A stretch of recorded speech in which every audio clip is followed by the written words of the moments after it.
My name is Emily, and I am 35 years old. I am sitting alone in the grand hall of the wedding venue I just bought. Hours before my family was supposed to celebrate my wedding, they canceled my invite without a word. My phone buzzes with messages from my sister laughing, "You will never be part of this family's celebrations." But they do not know what I have done. They do not know that tonight I am not just the forgotten daughter, I am the owner of everything they tried to take from me. Before we go back to the beginning, please tell me where you are listening from. If this story touches your heart, please subscribe. Tomorrow I will share how I turned betrayal into my greatest victory. My name is Emily, and I am 35 years old. For most of my life, I have been what my family calls the good daughter. I worked quietly, did not complain, and always tried to meet their expectations. I have always been responsible. I had a steady job as a graphic designer. It was not the highest paying or most prestigious career, but it was my passion. I loved creating images, telling stories through colors and shapes. To me, it was more than work. It was an art. However, my family never saw it that way. To them, my job was just a hobby, not a real career. My parents and my sister always talked about success in very traditional ways: lawyers, doctors, business owners. Those were the people who mattered. My sister Olivia was the golden child. She was a lawyer, sharp and confident, and everyone in the family admired her. She had the kind of success that brought praise and pride to my parents. Growing up, I tried hard to fit in. I went to college, graduated with honors, and took a job that I loved. But every time I spoke about my work or my dreams, my family dismissed me. They would smile politely but quickly change the subject too. Olivia's latest achievement, or my parents' friends' children who had real jobs. At family dinners, I learned to stay quiet. When my mother asked about my life, it was a formality. When I talked about the projects I was working on, the only response was a polite nod or a quick, "That sounds nice, dear." But if Olivia spoke, the whole room would listen. They would ask her questions, celebrate her victories, and share her successes with pride. This was how things were in my family. Clear hierarchy of worth based on traditional success. I was the good daughter who did not cause trouble and did not demand attention. I was supposed to be grateful for what I had, even if it was less than what Olivia had. My parents were good people, I believe. They cared in their own way, but their love was conditional. It was tied to expectations and appearances. I often felt like I was invisible, like my feelings and achievements did not matter. It hurt deeply, but I learned to hide that pain. I did not want to be the daughter who complained or felt sorry for herself. I remember one moment clearly. It was my 25th birthday. I invited my family to a small party at a local restaurant. I had saved money from my job to pay for the evening, wanting to celebrate quietly, but with those I loved. Olivia came with her husband, dressed in expensive clothes. My parents were there, smiling but distant during the dinner. I nervously told them about a freelance project I was very proud of. It was a design for a nonprofit organization helping children.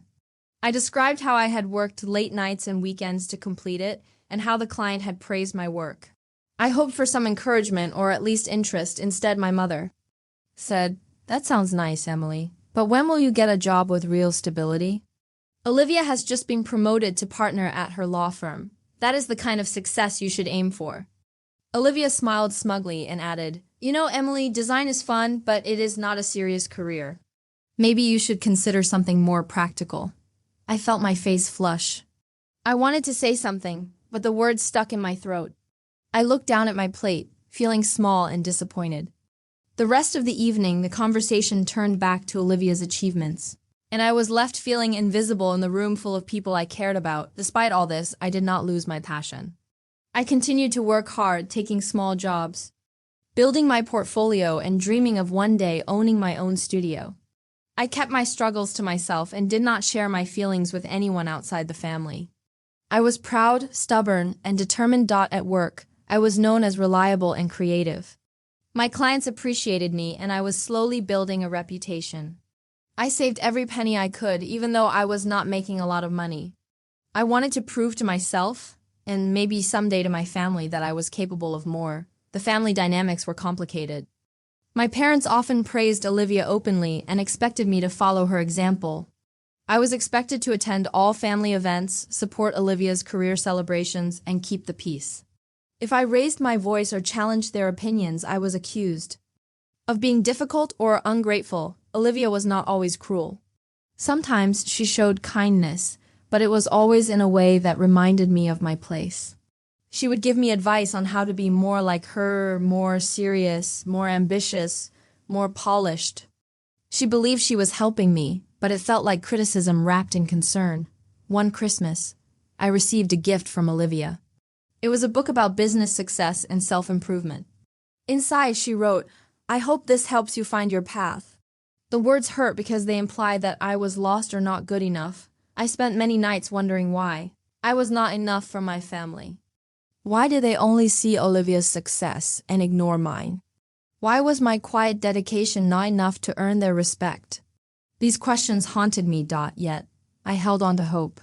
I told myself that one day things would change, that my family would see me for who I really was. Until then, I would keep working, keep dreaming, and keep being the good daughter they expected. This was my life, simple, quiet, and overlooked. But deep inside, I had a strength they did not know about. I was not just the good daughter. I was someone who would not be broken. This is where my story begins.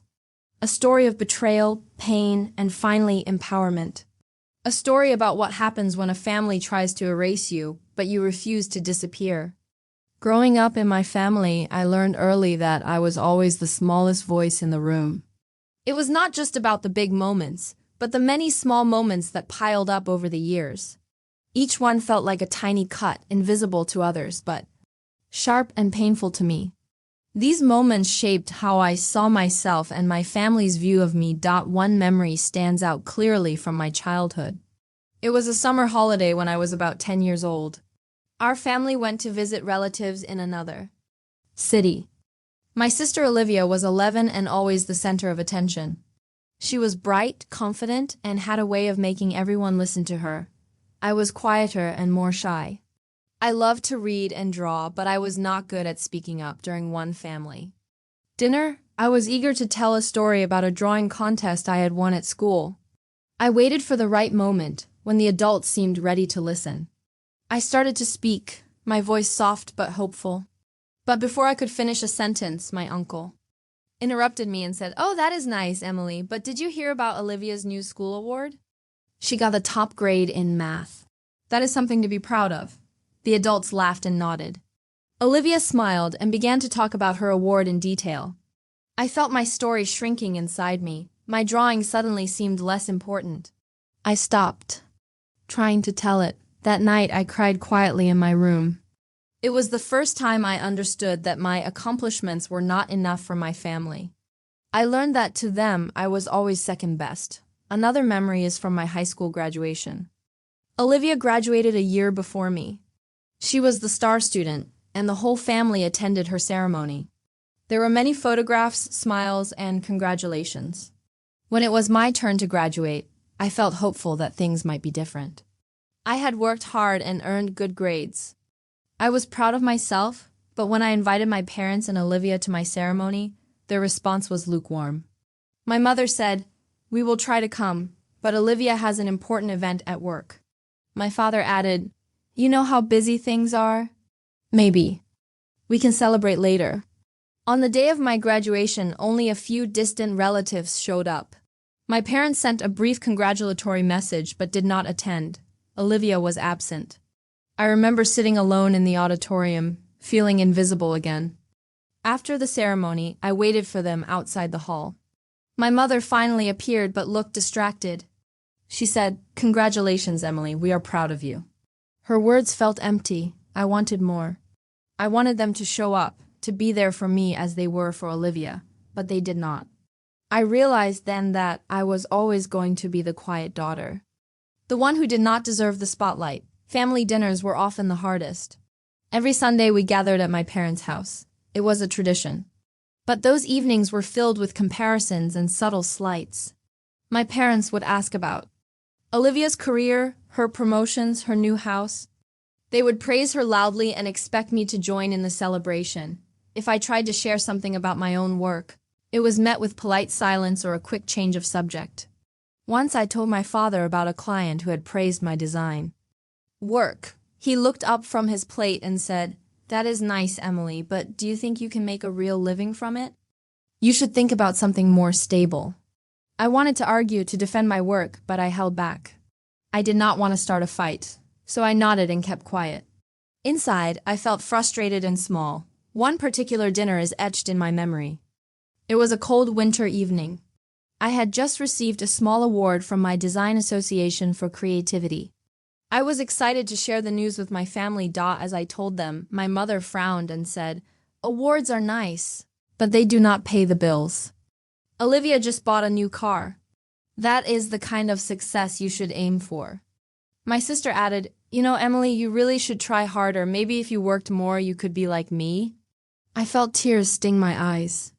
I wanted to shout to tell them that I was proud of my own path, that I did not need to be like Olivia. But the words caught in my throat. After that dinner, I went to my room and cried alone. I felt like I was living in a shadow, forever compared and found lacking. These moments were not rare. They happened often. Over time, they built a pattern of disrespect and dismissal. My family did not see me as an equal. They saw me as someone to tolerate, someone to keep quiet, someone to manage so they could celebrate Olivia's success. I tried to talk to my parents about how I felt, but they always brushed it off. "We just want what is best for you," they sighed. "Olivia is your sister. You should be happy for her." But it was not that simple. I was happy for Olivia, truly. But I also wanted to be seen and valued for who I was. I wanted to be loved without conditions or comparisons. This long history of being small shaped my view of family and myself. It taught me to hide my feelings and keep my dreams secret. I learned to expect little from my family and to rely on myself. At times, I wondered if I was imagining things. Maybe my family did love me in their own way. Maybe I was just too sensitive.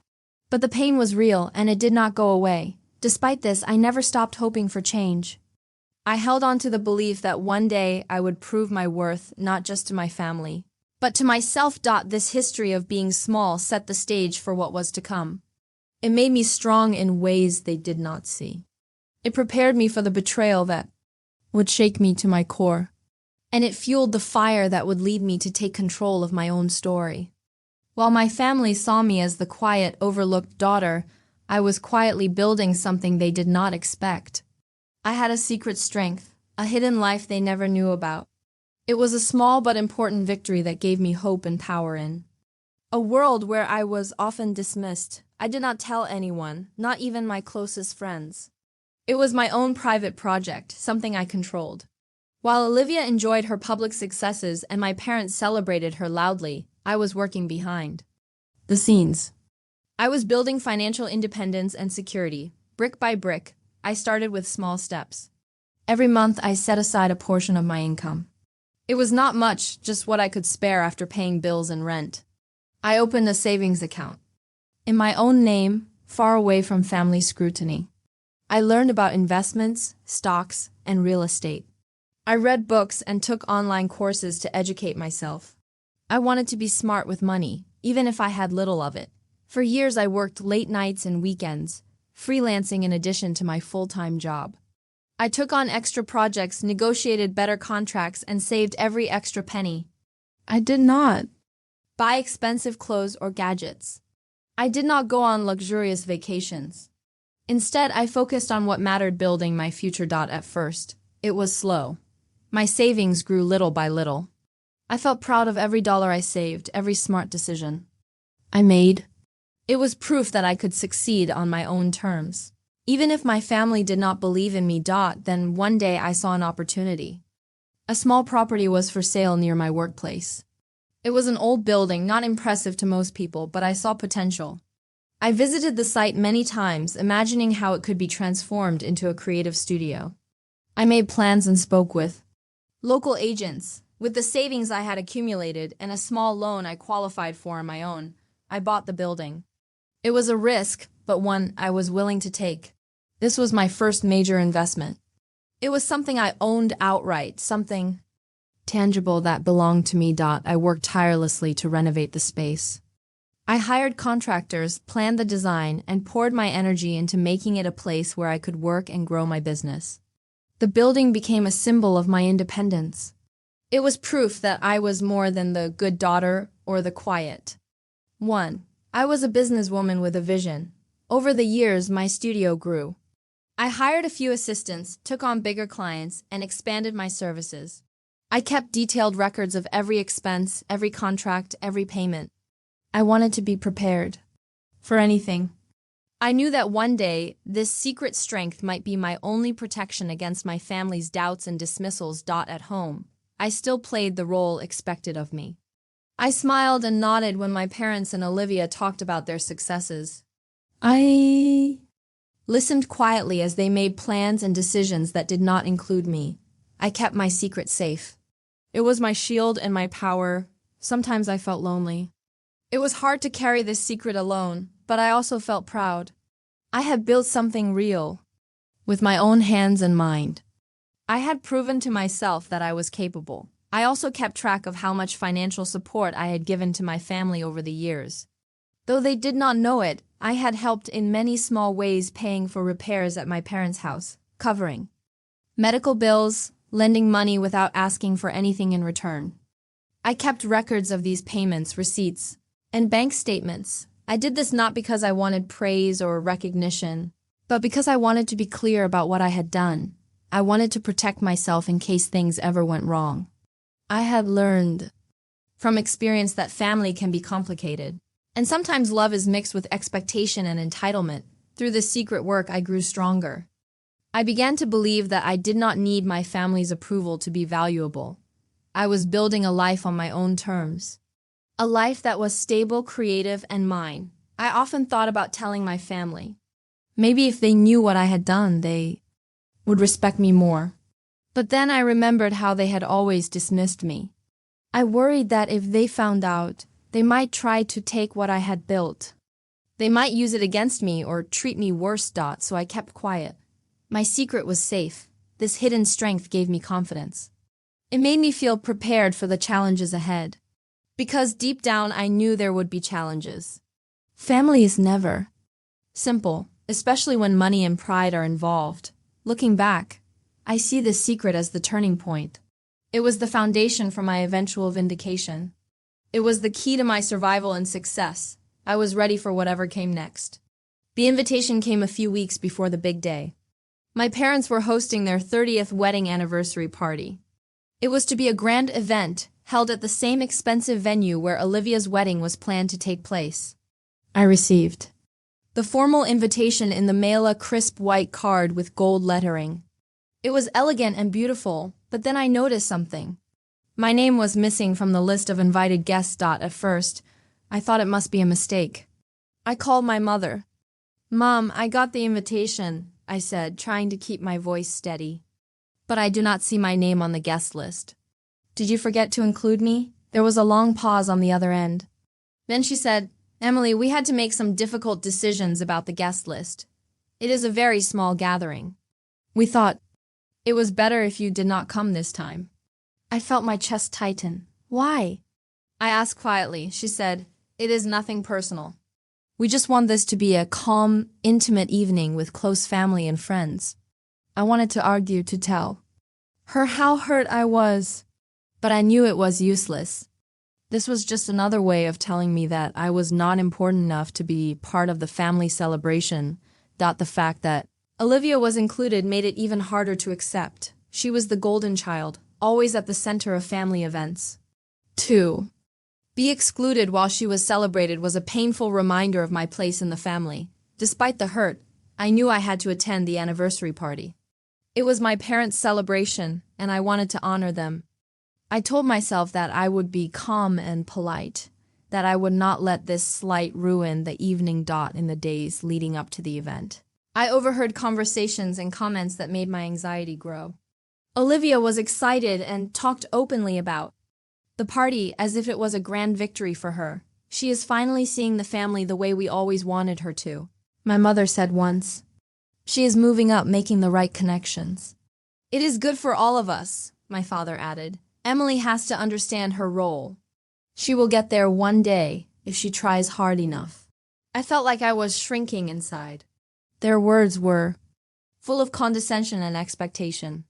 I was supposed to accept my position quietly. The night of the party arrived. I dressed carefully, choosing a simple but elegant outfit. I wanted to look respectable, but not flashy. I wanted to show that I was here, even if I was not wanted. When I arrived at the venue, I was greeted by the event coordinator with a polite but distant smile. I noticed security was tight, and guests were checking their invitations carefully. I showed my invitation and they led me to the main hall. The room was filled with laughter, music, and chatter. I saw my parents and Olivia near the center, surrounded by friends and family. They smiled at me politely but did not move to welcome me closer. Throughout the evening, I noticed the subtle ways they excluded me. Conversation stopped when I approached. Jokes were made quietly when I was near. Invitations to dance or join. Group photos were never offered. I reminded myself to stay calm. I was there to honor my parents, not to fight, but the tension grew inside me. I felt eyes watching me, judging me. I felt like an outsider in a place that should have been my home. During the speeches, my father spoke warmly about his marriage and the family legacy. He praised Olivia's achievements and mentioned her upcoming wedding plans. Not once did he acknowledge me or my work. My mother toasted to love and success, smiling brightly at Olivia. I sat quietly, feeling invisible. After the formal part of the evening, the party moved to the dance floor. Olivia and her fiancé danced happily, surrounded by admiring guests. I stood by myself, watching. Suddenly, my phone buzzed in my pocket. It was a message from Olivia. "Enjoy the party, Emily," it read. "Even though you were not invited to the wedding, you are still family." Sort of. I stared at the message, feeling a mix of anger and sadness. Her words were cruel but disguised as a twisted kindness. It was a reminder that I was not really part of the family celebration, no matter what they said. I wanted to respond, to tell her how wrong she was. But I knew that arguing would only make things worse. So I put the phone away and stayed silent. The rest of the night passed in a blur of polite smiles and distant conversations. I spoke to a few guests who knew me from earlier years, but most of the attention was on Olivia and my parents. As the party ended, I felt exhausted and hollow. I wondered why I kept trying to fit into a family that did not value me. I thought about the secret I had built, the studio, the savings, the independence. That was the real me, the person who mattered. Driving home that night, I felt a growing sense of resolve. I was tired of being small. I was tired of being invisible. I knew that the next steps I took would change everything. This gathering, which was supposed to celebrate love and family, had only shown me how deep the betrayal ran, but it also showed me where my strength truly lay. The day after the anniversary party, I felt drained but tried to hold on to some hope that things might improve. I believed deep down that family meant love and support. Even if sometimes it was flawed, I was wrong. The worst was yet to come. It started with a phone call from my father. His voice was calm but carried an edge I had not heard before. "Emily, we need to talk," he said. "It is about the property." I felt a cold knot form in my stomach. The property, the studio, the secret I had built with so much care. I had not told them about it, and I never planned to. But now it seemed the secret was no longer safe. "What about it?" I asked, trying to keep my voice steady. "My lawyer called," he said. "There has been a misunderstanding about ownership. Apparently, you did not have the proper documents filed. The family wants to correct this." I was confused and alarmed. "What do you mean, correct this?" "It means," he said slowly, "that the property belongs to the family now. We will take care of everything. You do not have to worry." I could not believe what I was hearing. They wanted to take the building I had worked so hard to buy and renovate, the place where I poured my soul and money, the place that represented my independence. I told my father firmly, "That is not right. I have all the paperwork. The property is mine." He laughed, a cold sound. "You think you can fight the family? You think your little studio means more than our name and legacy? We are doing what is best for all of us." I felt rage rise in. You're stealing from me. This is my hard work. You have no right. My father's voice grew louder. You owe this family, Emily. Without us, you would not be where you are. You owe us everything. I hung up before I said something I would regret. I sat down, shaking. The betrayal cut deep. They were not just ignoring me, they were taking from me. Taking what I had earned and belonged to me. That same day, I received a letter from a law firm I did not recognize. It was an official notice claiming that the property was being transferred into the family's name. Due to irregularities in my documentation, I read the letter over and over, refusing to believe it. I called my lawyer friend, Sarah, to explain the situation. She was shocked. Emily, this is serious, she said. If they are trying to claim the property like this, you need to act fast. We should review all your documents and prepare a defense. I felt both grateful and afraid. This was bigger than I imagined. My family had crossed a line. The betrayal did not stop there. A few days later, I discovered that some of my personal bank accounts had been frozen. When I called the bank, I was told that there had been suspicious activity, and the accounts were under review. I had no idea who was responsible, but I suspected the family's lawyer was involved. It felt like they were trying to cut me off. From everything, worse still, I heard from a friend that my parents had been telling others that I was irresponsible with money. They said I was wasting resources, and that the family had to step in to protect their interests. The humiliation was overwhelming. They were turning the people around me against me.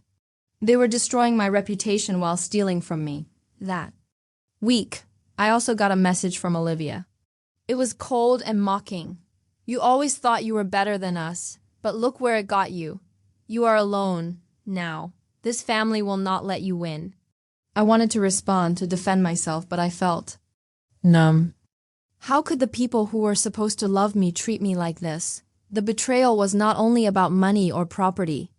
It was about trust broken and love denied. They had made it clear that I was an outsider, a problem to solve, not a daughter. To support as the reality sank in, I realized something else. For years, I had ignored the signs. I had hoped that love would be enough to protect me, but love was not enough. I had to protect myself. This was the moment everything changed. The moment I stopped hoping for their approval and began to fight for my life and dignity. I gathered all my documents, the property deeds, contracts, bank statements, and records of financial support I had given them over the years. I made copies and put them in a safe place. I reached out to Sarah to begin legal action. She promised to help me freeze any wrongful transfers and stop the family's attempts to steal from me. The battle ahead would be hard. But I was ready. This betrayal was the darkest moment in my story. It was a wound that cut deep, but it also sparked a fire inside me. I would not let them take everything. I would stand up for myself no matter what. The days after the betrayal were filled with cold calls and harsh words. My phone rang constantly, my parents, my sister, and their lawyers bombarding me with demands and accusations. It was exhausting and painful, but more than that, it revealed the true depth of their sense of entitlement. You owe us, my father said on one of the calls. His voice was steady but firm, like a judge delivering a verdict. We have given you everything. We raised you. We supported you. Now it is time to pay us back. I felt a bitter laugh rise in my throat. Pay you back? I asked, trying to keep my voice calm. I have supported this family for years. I have paid for repairs, medical bills, and more. I have documents to prove it. They do not care about your proof, my sister Olivia said during a group call. You live like a pauper anyway. The money is wasted on you. This family needs. And more, I could hardly believe their cruelty. To them, I was not a person with feelings or rights. I was a resource, something to be taken from, used and discarded as they pleased. You think this is about money? I asked. It is about respect. It is about fairness. You cannot take what is mine just because you say you need it. Olivia's voice was sharp. This is what families do. We look out for each other. You are part of this family. You owe us loyalty. The word owe echoed in my mind. I realized they saw me not as a daughter or a sister, but as a bank. Account, A paycheck, a line in the family ledger. My existence was measured in what I could provide, not who I was. One afternoon, my mother came to my door unannounced.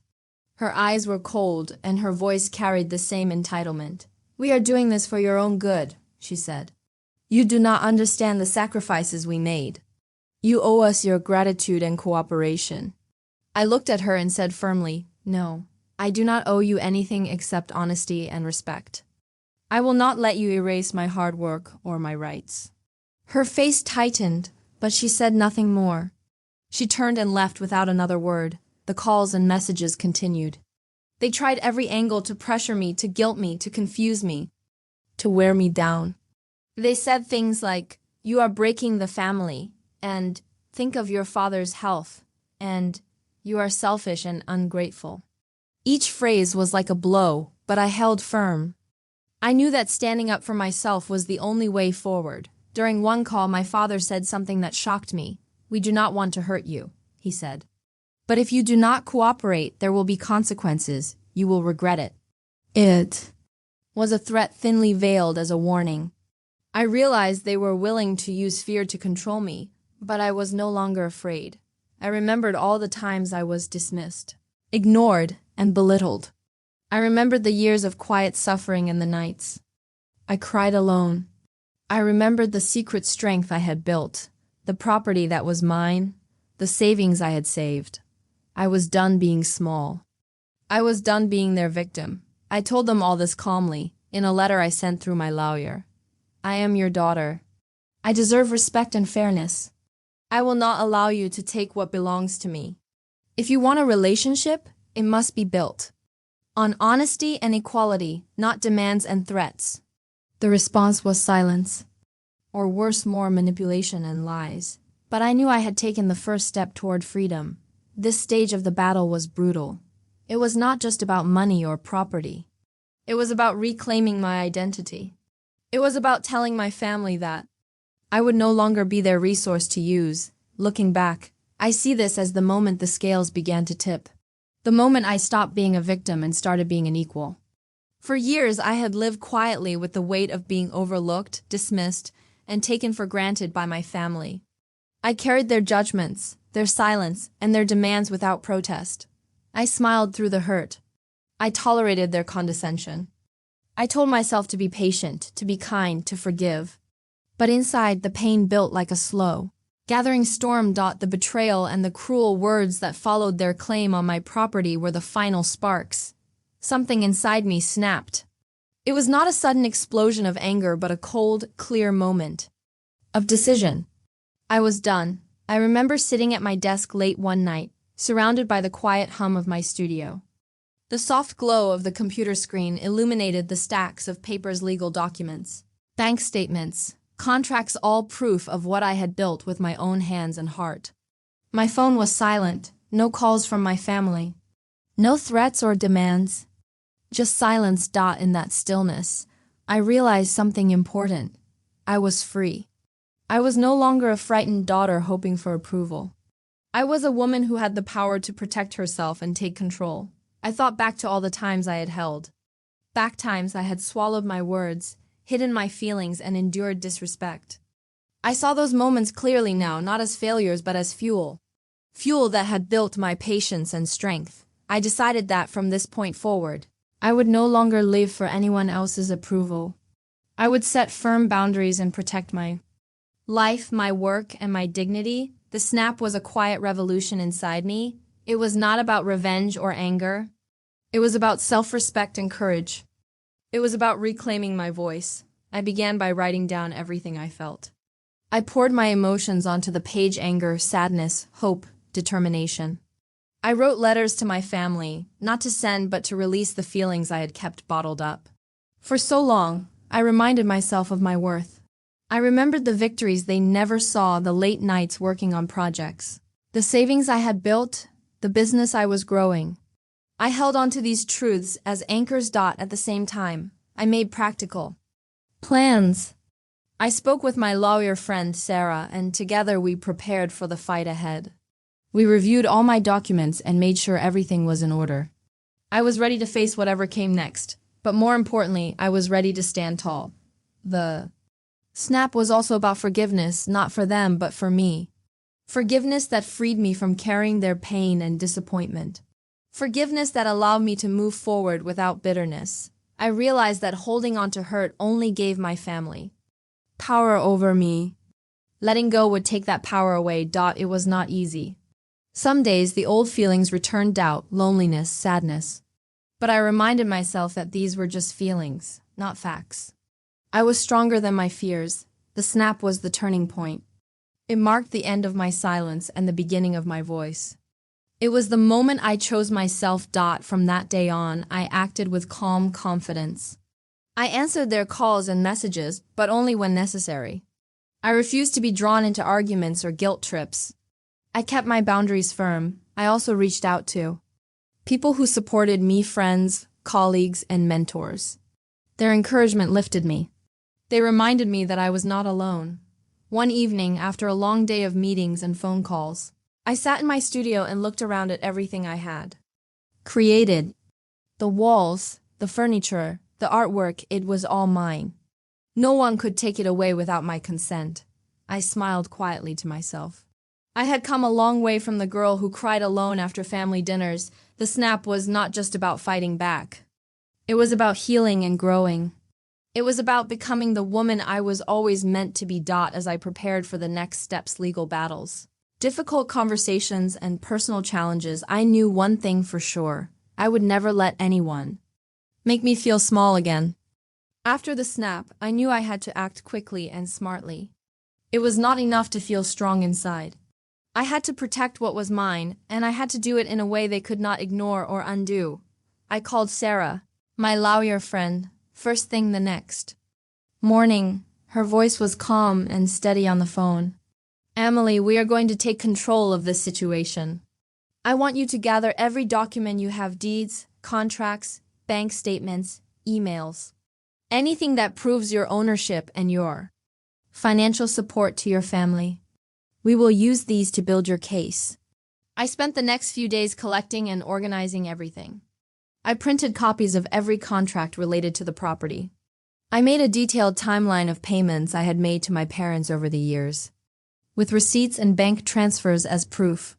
I even found letters and messages where they had acknowledged my contributions. I knew that the fight would not be easy. My family was powerful, and they had lawyers who were ready to take aggressive steps.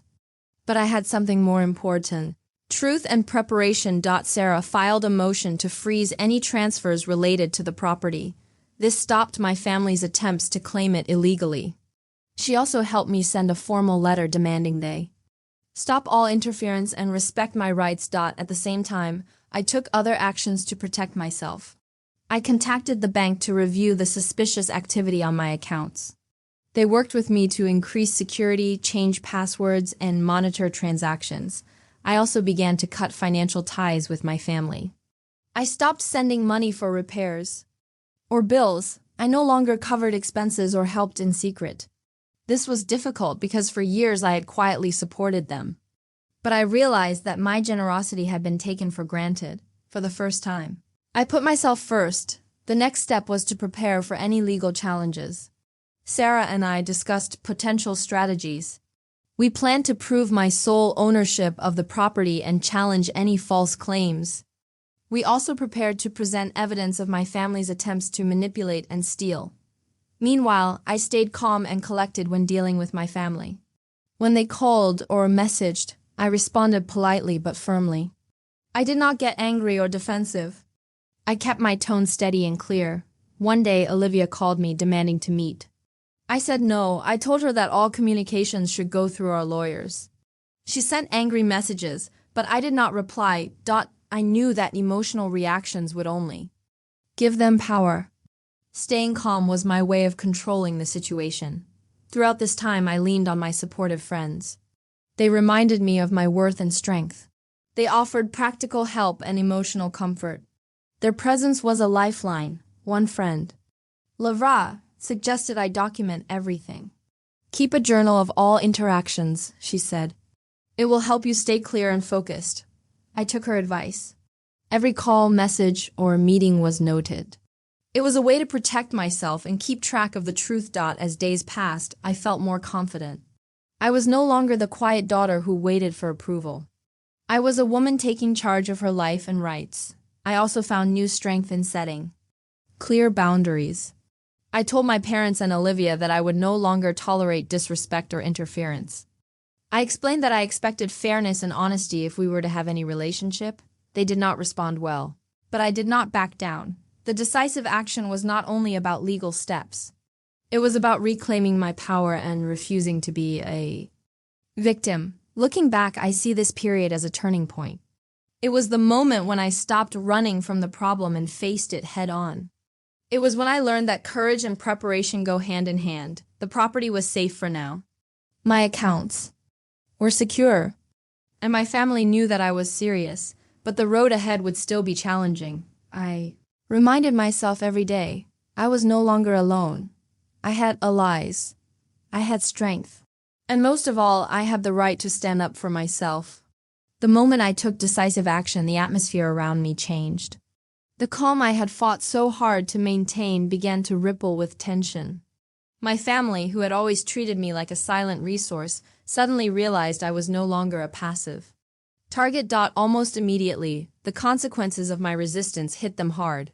Within days, I started receiving reports from friends and neighbors.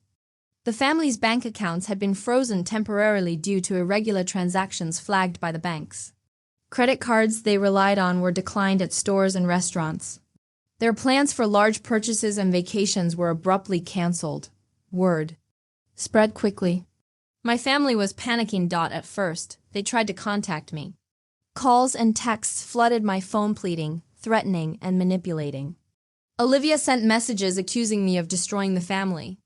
My father called repeatedly, demanding I reverse the legal actions. I read their messages but did not reply. I had made my choice, and I was committed to standing firm. Their desperation grew. One evening, my phone lit up with a barrage of texts. From my mother, "Please, Emily, we are family. This is tearing us apart. Come back to us." I felt a pang of sadness, but I reminded myself that true family respect could not be forced with guilt. They also tried a new tactic, turning others against me. I heard that they were spreading rumors about me being difficult and selfish. They claimed I was using the legal system to punish them unfairly. At work, a few distant relatives approached me with awkward smiles, trying to act like nothing had happened. I saw the shame in their eyes, the awkwardness of being caught in the middle. Through it all, I stayed silent and focused. I did not argue or defend myself in public. I let my lawyer handle the legal side, and I guarded my emotional boundaries. One night, I received a call from a close family friend. Mr. Reynolds, he was a kind man who had known us for years. "Emily," he said softly, "I am sorry this is happening. Your family is making mistakes, but I want you to know I am proud of you. You are doing the right thing." His words brought tears to my eyes. For the first time, I felt that someone truly saw me not as a problem, but as a person. Meanwhile, the financial consequences hit my family hard. Without access to their usual funds, they had to cancel plans for Olivia's upcoming wedding. Vendors called to ask for payments that did not come. The venue was uncertain about holding the event. My sister's frustration became visible. I heard from mutual friends that she was angry and blaming me for everything. But I knew the truth. She had ignored my warnings and dismissed my feelings for years. The most satisfying consequence was the shift in power. For once, I was not the one at a disadvantage. I was in control. This reversal gave me strength and hope. It showed me that standing up for myself had real impact. It was not just an emotional victory, but a practical one. Of course, the consequences were not easy to live with. The family tension was heavy. Invitations stopped coming. Phone calls went unanswered. I was cut off from people I once considered close. It was painful, but I accepted that this was part of the cost of reclaiming my life. I also learned something important. Consequences are not punishments. They are natural results of our actions. When I chose to protect myself, my family had to face the reality of their choices. Over time, some relatives began to reach out with apologies and offers of support. Others remained distant. I focused on those who respected me and accepted my boundaries. I built a new circle of trust and friendship. Reflecting on this period, I saw it as a test of my strength and resilience. The consequences were harsh, but they revealed who truly cared for me most. Importantly, they taught me that setting boundaries is not selfish. It is necessary for survival and growth. I learned that sometimes the hardest part of healing is accepting that relationships may change or end, but the price of silence and submission is far greater. The consequences of my decisive action were a turning point. They marked the moment I stepped fully into my power. I was no longer the quiet daughter who accepted injustice. I was a woman who demanded respect. And that made all the difference. During the most difficult moments of the fight, I found a light in the darkness, a person who believed in me when others did not. That person was Sarah, my lawyer and longtime friend. She was more than just a legal advisor. She became my anchor, my sounding board and my strongest supporter. I first met Sarah years ago at a networking event. We had an easy connection, both women trying to balance careers and personal challenges. Over time, our friendship grew, and I came to trust her deeply. When I reached out to her about the family betrayal and the property dispute, she did not judge or doubt me. Instead, she listened carefully, asked questions, and offered clear guidance. But beyond the legal advice, she gave me something more valuable: belief. There were days when the pressure from my family felt unbearable. The constant calls, the insults, the threats, they wore me down. I would sometimes feel overwhelmed and question if I was doing the right thing. On those days, I would call Sarah, and she would remind me gently but firmly, "Emily, you are doing the right thing. You are protecting yourself, and that takes courage. Do not let anyone make you feel guilty for standing up for your rights." Her words were like a balm to my soul. They gave me strength to keep going when I felt weak. One afternoon, after a particularly tense day of legal meetings and family confrontations, I met Sarah for coffee. We sat in a quiet cafe, away from the noise and chaos. "I am proud of you," she said simply. "You have faced more than most people would, and you have done it with grace and determination." I felt tears well up. "Thank you," I said. "I would not have made it this far without you." Sarah smiled. "Remember, you are not alone. You have allies who want to see you succeed. Lean on us when you need to." Her support was more than professional, it was personal. She understood my pain and my resolve. She celebrated my victories and helped me navigate setbacks. Through her, I also met others who became part of my chosen family. Friends, mentors, and colleagues who respected me for who I was and stood by me. Sarah helped me see that family is not only defined by blood, but by respect, love, and support. She also helped me set clear boundaries with my family. "You do not have to tolerate disrespect or manipulation," she told me. "It is okay to say no. It is okay to protect yourself." This advice became a mantra for me. Each time I felt tempted to give in or apologize for my choices, I repeated those words. Sarah also prepared me for difficult conversations. She coached me on how to stay calm and assertive.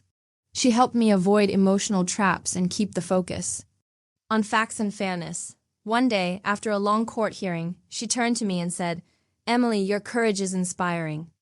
You are not just fighting for property. You are fighting for your dignity and future." Her words echoed in my heart. I realized that the fight was about much more than money or ownership.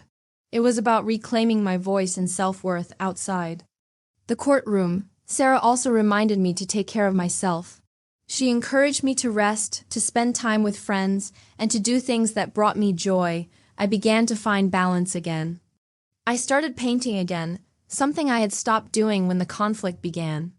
I took weekend hikes and attended small gatherings. These moments reminded me that life was bigger than the battle. Sarah's presence gave me hope and healing. She was a constant reminder that I was not defined by my family's rejection, but by my own strength and choices. In those months, I learned the value of having a supportive ally. Someone who sees your truth, believes in your worth, and helps you navigate the hardest paths. I hope that anyone listening who feels alone or undervalued knows that support is possible.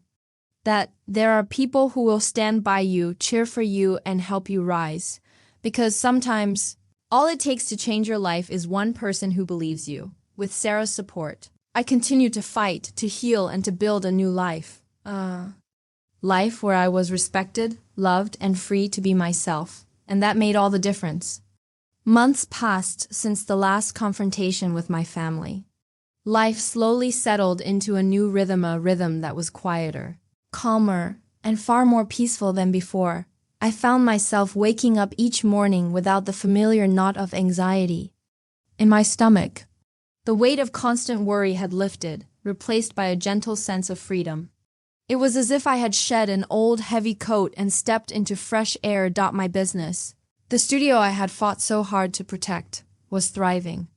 With Sarah's support and my renewed energy, I was able to expand my services and bring in new clients.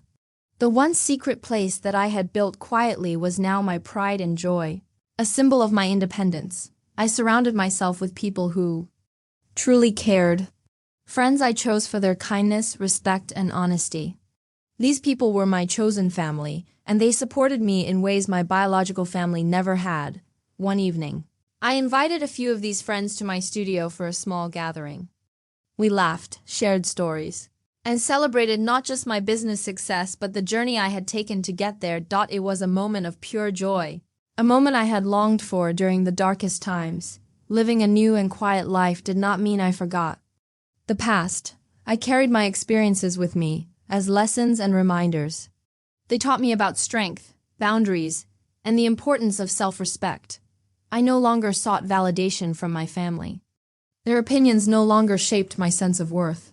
Instead, I looked inward and to the people who truly valued me. I also found peace in simple routines. Morning walks in the park, reading books that inspired me, and quiet evenings spent painting or journaling. These small acts grounded me and healed old wounds. Sometimes I would think about my parents and Olivia. I wondered if they ever regretted their choices or missed me. But I did not let those thoughts pull me back into old patterns. I had learned that peace comes not from forcing others to change, but from choosing to change myself. My relationship with my family remained distant, but I no longer felt lonely. I had found belonging in new places and with new people. I also began to dream again. Dreams that were once buried beneath pain and disappointment. Dreams of travel, new projects, and a future built on my terms. One afternoon, while working on a new art piece, I paused and smiled. The colors on the canvas were bright and bold, full of hope and promise. It was a reflection of the woman I had become. I had discovered that true fortune was not money or possessions. It was the freedom to live authentically and surrounded by respect. This new life was quieter, yes, but it was full of meaning. It was a life I chose and created, and it was beautiful. As I sit here now reflecting on everything that has happened, I realize that the true fortune I gained was never about money, property, or material things.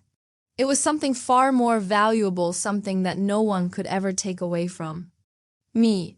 I learned that family is not simply defined by blood. It is defined by respect, trust, and kindness. It is about the people who see you, honor you, and stand by you, not those who dismiss or use you. For so many years, I believed that my family's approval was essential to my happiness and worth.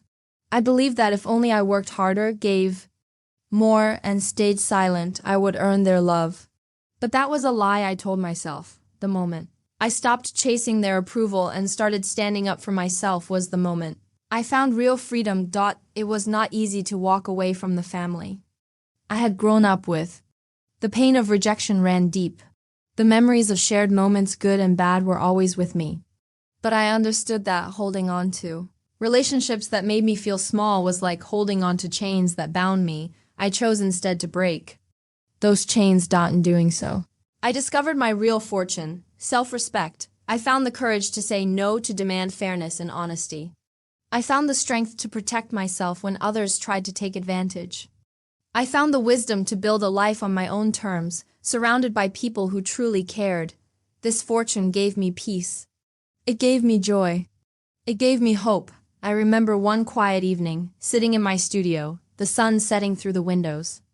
I thought about how far I had come from the girl who was ignored at family dinners, To the woman who owned her story and her future, I smiled, not because I had won a legal battle or earned wealth, but because I had found something no one could. Give or take away. My dignity. To anyone listening who feels small, unheard, or undervalued, I want you to know this. You are worthy. Your feelings matter.